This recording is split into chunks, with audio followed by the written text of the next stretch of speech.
All right, friends, it's T and I'm back, man, with a new video. And guess who? Our celebrity, JasonBlaha, Strength and Fitness, the gym lifting slave. Yes, man. We are going to review a video he has for us today. It's called, Can We Use 30 grams of protein per meal for muscle growth? Well, okay, let's see what he has to say. It's Jason Blaha here, and today I thought I would sit down and chat with you guys and gals about something, but let me get a sip of my water first. All right, take a sip of that water. Get my beautiful radio voice going, and let's talk. Don't lie to us, Jason. We all know that's Kool-Aid in there, okay? I know you're watching my videos. You say it's some other kind of juice, but we know it's Kool-Aid. Don't lie. About this. All right, this is a topic that I still see come up, and to me it's ludicrous in 2024 that this is even a conversation. This was debunked well over a decade ago. Most of the top experts will tell you protein timing, and particularly this limit to how much you can get from one meal and actually utilize for anything is completely ridiculous. It was largely perpetrated by supplement industry originally. They were trying to sell more protein shakes. And I don't think protein shakes are a bad thing. I think if people are trying to protein overfeed, protein shakes are extremely viable. Okay? They're a completely... Here's the problem with all this protein that you're eating. Even if you are overfeeding with protein and whatever it is you're eating there, you may just gain a lot of weight, but you may not be able to be, you may not be gaining muscle because you need these nuclei they support further muscle growth, man. They synthesize protein. Without them, you can't push muscle growth. Viable approach for this, for people who are trying to treat that guy with their protein intake up really high for certain like fat loss things and satiety and stuff. It makes sense. Yeah, people they be on a carnivore diet to lose weight and a whole bunch of other stuff. Yeah, that makes sense. Yeah, I mean, you know what? Fucking Jason's all over the place. Here's one thing. Here, I'll share this with you. And this is taken from NCBI below here, determines myonuclear domain size. Well, what determines it? Well, MND size has a ceiling limit during what? Hypertrophic process, beyond which extra myonuclei, listen to what they tell you, beyond which extra myonuclei are donated by who? By satellite cell to what? Support further what? Muscle growth. So, if it's beyond, it's reached the ceiling limit during hypertrophic process, and it is beyond which extra myonuclei are donated by the satellite cell to support further muscle growth, then what exactly are people doing in the gym? Are they building muscle? Or are they getting better at lifting weights in the gym? See what I mean? Most people are going to the gym because they want to build muscles, right? That I don't understand that. Okay, anyways, let's go back to the video.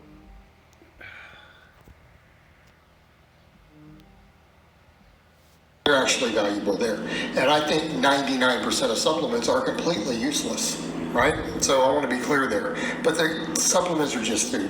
But that's never... I don't know, 99% of them are useless. I mean, in the past, they were not useless, but they were banned by WADA because they were useful.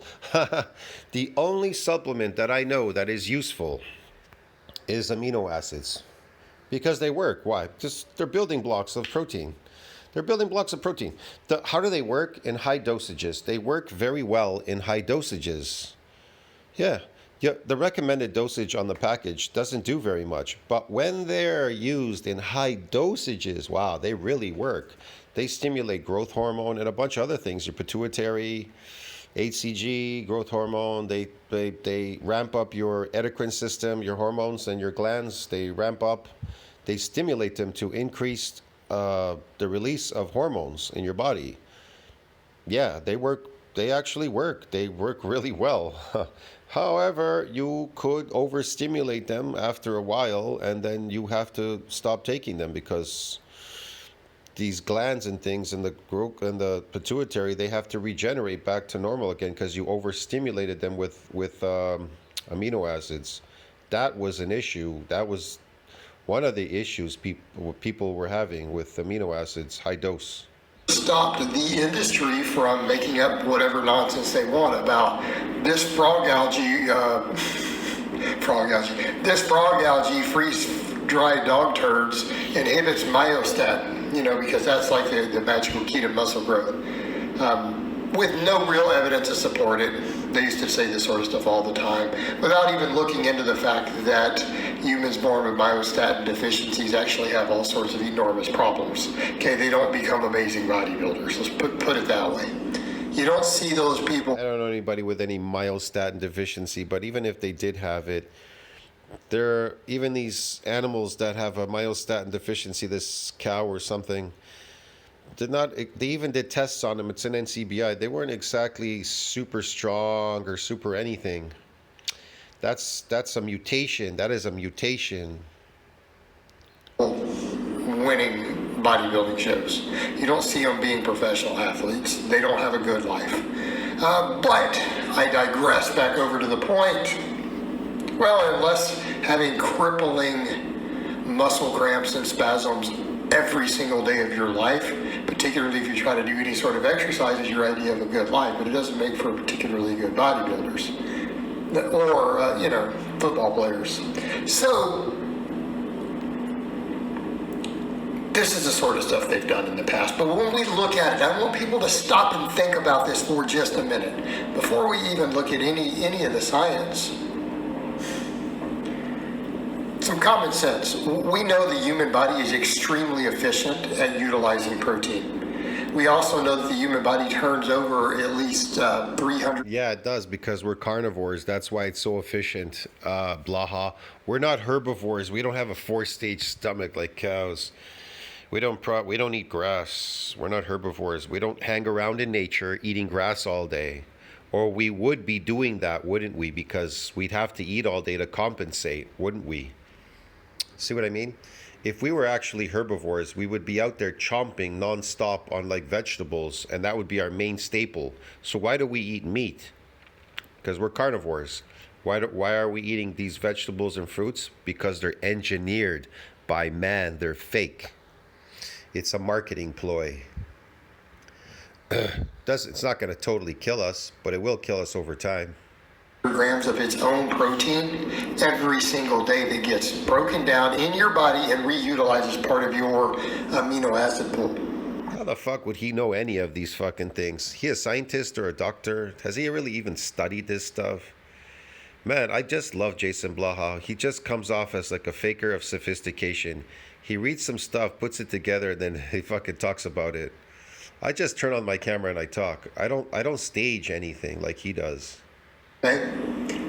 And we need to be clear, this is pretty well documented. So anyone telling you that this amino acid pool isn't extremely large already is full of it. So whatever we're adding to it is then supplemental. Okay? But your entire muscle protein synthesis. No, scientists talk about taking amino acids and eating animal protein and these amino acid drinks and stuff and whatever. Just adding to it. Yeah. Okay. This is not dependent upon the current availability of immediately consumed protein. Okay, there's a lot of other things happening. Yes, that can add to the net effect of the pool, but that pool is pretty big. And even your exercise itself is part of the breakdown of that pool. But the other thing to think about, you really think prehistoric man had to get protein every couple hours? They had to have all these feeds, or there was a limit? If there was a limit... I don't know what they did, man. Were you actually there? Look, Blaha, were you actually there during prehistoric man? Do you even know what they were doing? You have no clue. What your ancestors could consume and get benefits from, they would have all had severe muscle wasting and would have died, and we wouldn't be... I don't know. I'm pretty sure they ate wild animals. That's why they were so super healthy, super strong, super big, because they shared their DNA with these fucking massive mammals. Do you understand me? That's what they did. Now what do we eat? Cows, pork, and chicken. These are lower on the chain. They're lower animals on the chain. So you share your DNA with these, these clumsy animals. Because when they got large amounts of animal protein, it wasn't every day. Okay, and again, go back prehistoric. We're not talking about when people learned to cure meats, or make jerkies or any of this stuff in later times. When you're talking way, way back, before we had a salt trade and all these various things that, again, used to cure meat and preserve it, they couldn't keep it more than a day, particularly in warmer climates, which is where most of humanity existed through all of history, right? Through most of history, most of human history, Homo sapien has existed. They couldn't keep it back then because they didn't have salt or whatever. They ate it fresh. They killed an animal and they ate it. And they ate it raw, by the way, Blaha. They ate those animals raw. That's what sustained them and made them so nice, so healthy and strong. And guess what? Yeah, eventually later we salted meat. We carried it with us. Yes, when we were warriors, we would carry meat with us. How did we learn to preserve it? Easy. We salted it with salt. That's what we did, or we dried it out like beef jerky. In environments that were hot. In other words, you couldn't eat the meat the next day from the game, okay? Yeah, but you could eat it if it was salted or dried out. It was already bad, you'd get sick. They had to consume large amounts of meat in one go from, say, a big kill the tribe made, and they would gorge on it. They might get a couple 100 grams at one time. Depends on how big of a kill they got and how far it went through. Because we're carnivores, just like lions. They're carnivores. They don't eat all the time. They eat enough. They eat a lot in one seating, and then they relax the whole week or whatever. That's what carnivores do. Blaha, did you know that? Did you know you're a carnivore, Blaha? I know. You don't know that because you live in the fantasy world, the fake world. You don't even know what you are. The tribe could have been hundreds of grams in one meal, and then they might not get any real animal protein, for a few days, potentially in some cases. Yet they survived. They survived, and were able to utilize this protein. I love this. They survived. They survived. They were able to utilize this protein. Of course they survived. We wouldn't be here if they didn't. Hello. Protein. Like, this is just part of basic human history and some common sense to look at these things. And when you look at the real stuff in the lab, what do we see? With that recent study we saw just a couple months ago, I can tell you digest protein a lot better than any of these stupid plant foods because you're not meant to eat them. That's why you digest protein a lot easier. I could eat shitloads of protein. I go buffet and eat tons and tons of protein for hours. And I'm super fine, super strong, and I feel great. Big deal where they tested something like 30 grams versus 100 grams of protein in one meal. What did they find? They found that they're filled with nutrients, all 15, all of them. There's no lacking nutrients in meat. That's what they found out. How about that one, eh? The larger protein didn't necessarily increase muscle protein synthesis spike. It didn't spike it. It prolonged it. So when you eat the 30 grams here, of course it prolongs it. It puts you in an anabolic growth state. Depends on how much you're eating, suppressing the catabolic hormone. This meal comes up to here and then it tapers back off. When you eat 100 grams, it comes up to here and sustains longer and then tapers back off. It tapers back off. If you're not constantly supplying it, it would taper off. Isn't that based on nitrogen balance? So in other words, eating very large, and this was muscle protein synthesis. We're not just talking about digestion, absorption, other metabolic effects. We're talking about the muscle protein synthesis in. This is what we are concerned with if we're talking. I am concerned the same thing. What's the difference between a guy eating like fucking 40 chicken wings and a guy eating a pizza? What's the difference between the two? See what I mean? Which one's going to get the benefit? Which one isn't? About gains, not overall health and metabolism. Just the muscle growth side. Okay, which is the only reason a lot of times we're consuming large amounts of protein. But again, what did they find? That a larger amount, we had no trouble. 100 grams, and we utilize it. We absorb it very efficiently. It gets our amino acid pool higher, right? Circulating in our body. And it prolonged it Instead of, hey, we taper and then if we add more, we still just get that taper and it dropped off. That's not what happens. So again, this idea that we all... Man, this is nothing new. I've known this for a long time. It keeps you in an anabolic growth state when you consume a lot of protein because it's circulating in your blood, in your body. Your body is meant to absorb protein because you're a carnivore. Hello. That's why it efficiently absorbs it. It does a lot with it properly. If you weren't a carnivore and a herbivore and you were eating fucking carnivore, then it wouldn't work for you, now would it? So needed these frequent feedings, and that's with this 30-gram cap. That's where it was, well, we need at least 6 meals a day, 8 meals a day. You know, people would do that because 6 meals, we could get 180 grams of protein. Not particularly. I can have a seating. Let's say I sit down at a buffet and I just eat a shitload of protein. Sometimes I'm quite full even to the next day and to the next day. So I would skip a day. If I really wanted to build muscle, I would skip a day at the buffet. I would go to the buffet. That would be my main meal. I would eat there for like 3 or 4 hours and it would just be all protein stuff like chicken wings, fish, beef, steak, this, that, whatever. And then I would skip a day, and then the following day I would come back to the buffet and try to repeat that cycle again. So it doesn't have to be every single day, but providing you stay in an anabolic growth state because you're still digesting that protein the following day. So you could skip a day, hit it again, skip a day, hit it again. You'll find you'll grow a lot faster. Again, providing you get some adaptations, nuclei, so they can support further muscle growth. There's a whole bunch of things that go into this. Okay. And maximize it. No, because we found that even 100 grams in one meal gives you the same benefit as eating the 30 over several meals. It just keeps the level elevated. Whereas if you eat it, you know, the 30 over and over, it's like here, and you're respiking it before it drops down. Okay. But if you just eat it all at once, it's just flat.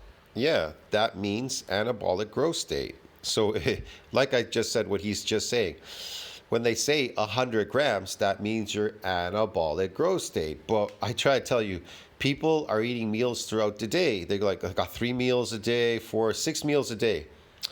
You're eating 6 meals a day. Your body's adapted to these meals. So what do you need to do? You need to force that body into an anabolic growth state. How do you do that? By just eating a shitload. By being full and not being hungry. You understand? You have to shut off the catabolic hormone. The catabolic hormone converts to an androgen, so it doesn't have to compete with the myocytic androgen receptor. But if you keep doing these meals throughout the day with fake food and some real food, fake and mixing it in there and everything, it's never really working for anybody properly. So they're always complaining and everything. They're doing everything so wrong. Their training is wrong. Their eating is wrong. They're wasting their time. When in fact, all they have to do is go down there, eat for 4 hours straight, a bunch of protein, eat as much as you can in that seating. Even when I'm in Nations, I make videos. I got a whole plate of beef and I got some fish. I may go back and get more because I need to eat a lot. You know, understand me? I need to eat a lot of protein. I already know this to stay anabolic. It's the whole point. And that also regenerates you. Being anabolic regenerates you. Yeah, because catabolic is associated with what? The breakdown of tissues. Hello? The effect is pretty much the same. So in other words, this is nonsense. It is not something any reasonable... Well, it's going to be nonsense for Bill Gates because he wants to feed you some fake meat, fake stuff, fake whatever. He owns farming. And he says you're going to love it. He's going to make you into all vegans. Eat plants. So you can get sick and die because he says there's too many people on the planet and too many animals on the planet. They're contributing to climate change. What an idiot.